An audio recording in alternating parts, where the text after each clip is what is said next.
केले के पत्तों को अत्यंत पवित्र माना जाता है और केले के पत्तों में प्रसाद चढ़ाना भी अत्यंत पवित्र माना गया है। केले के पत्तों से वंदनवार बना के भगवान की पूजा की जाती है और केले का फल भगवान नारायण को अत्यंत प्रिय होता है। वहीं केले की जड़ों में शिव जी का वास माना जाता है, तो वहीं केले के चौड़े पत्तों में श्री हरि का वास माना जाता है। केले के पत्तों को पूजा स्थल को सजाने के लिए और केले के पौधे को किसी भी स्थान को पूजा स्थल की मान्यता देने के लिए बहुत महत्वपूर्ण माना जाता है। पवित्र स्थानों पर अक्सर केले का पेड़ लगाया जाता है और उसका पूजन किया जाता है, जिससे भगवान श्री हरि अत्यंत प्रसन्न होते हैं। बृहस्पतिवार को केले का पूजन करने से विवाह में आ रही बाधाएं भी दूर होती हैं। आइए जानते हैं इसी पवित्र केले के पेड़ की कथा। इस कथा के अनुसार महर्षि अत्रि और अनुसूया के पुत्र हुए दुर्वासा, जो बहुत ही क्रोधी स्वभाव के ऋषि थे। महर्षि दुर्वासा के अंदर ऋषि होने के संस्कार बचपन से ही बहुत प्रबल थे। 5 वर्ष के होते होते वे साधना में अत्यंत लीन रहने लगे थे। दुर्वासा ऋषि अत्यंत क्रोधी स्वभाव के इसलिए थे क्योंकि महादेव के क्रोध स्वरूप के रूप रुद्र से प्रकट हुए थे। क्रोध ही उनके स्वभाव का मूल था और तमाम ज्ञान और तपस्या का फल प्राप्त होने के पश्चात भी वह इसे त्याग नहीं सके। माता पिता ने दुर्वासा ऋषि का विवाह ऋषि अम्बरीश की कन्या से करवा दिया।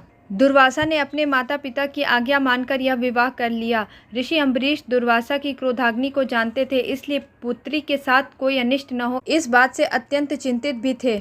तब उन्होंने ऋषि दुर्वासा से प्रार्थना की कि अगर आपकी पत्नी और मेरी पुत्री से कभी कोई भूल हो जाए तो उसे क्षमा कर दीजिएगा। उनकी प्रार्थना स्वीकार कर ऋषि ने उन्हें वचन दिया कि अपनी पत्नी के 100 अपराधों को वे सदैव क्षमा कर देंगे। अपने वचन के कारण ऋषि दुर्वासा अपनी पत्नी के समस्त अपराधों को क्षमा कर देते थे। उनकी पत्नी का नाम कंदली था, जो कि स्वभाव से बहुत अधिक कर्मठ थी और बहुत समझदार थी। वह हर एक बात का ख्याल रखती थी, लेकिन कभी कभी कुछ न कुछ गलत हो ही जाता, लेकिन ऋषि ने उन पर कभी भी क्रोध नहीं किया।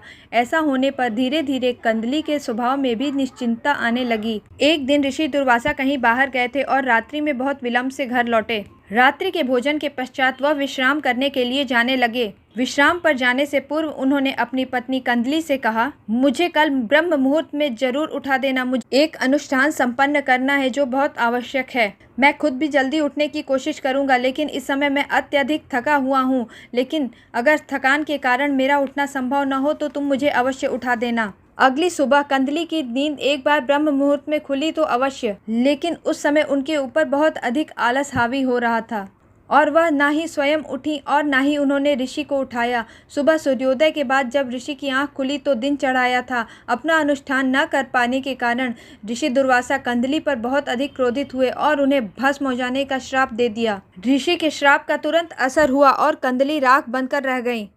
ऋषि दुर्वासा को भी इस घटना पर अत्यधिक दुख हुआ, लेकिन अनुशासन स्थापित करने के लिए उन्हें ऐसा करना पड़ा था। जब कंदली के पिता अम्बरीश आए तो अपनी पुत्री को राख बना हुआ देखकर अत्यधिक दुखी हो गए।